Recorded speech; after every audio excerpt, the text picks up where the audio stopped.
So we provoke, we reveal, and we relate. That's what interpretation really does. They're an often underrated aspect of the Metroparks. Informational signs lining the trails with bits of history, nature, or simply giving a sense of direction, and the planning stages can be more involved than you might think. We brainstorm the cultural, historical, natural features of the park, and then we find the story that folks are really going to want to hear, and we tell that story through colorful graphics and really great pictures. Artfully blending text and visuals presents a challenge for keeping that unique feel for each. So each park actually has a slightly different look to it, and that's so when you know that you're at a park, you're at a different park, but you're also still within the Metroparks system, and so that's very purposeful. Not to mention keeping the average park goer from being overwhelmed by walls of text. We generally do a standard of 75 to 150 words per our signs, and we really take months to make sure that we are capturing the main ideas. Hughes says one of the best things about interpretation is versatility, such as this roundhouse-shaped building at Middle Grounds being a nod to its former tenants.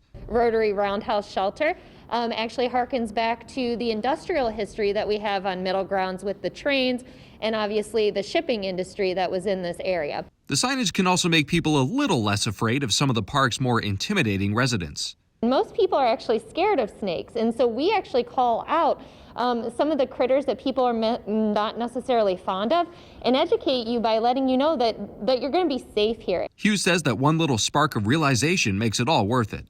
To see folks from all generations get that aha moment, that provoke, that reveal, and that relate, that's really when we know that we're hitting our stride on our interpretation. For this week's Metroparks Meetup, Dan Smith, 13 ABC Action News.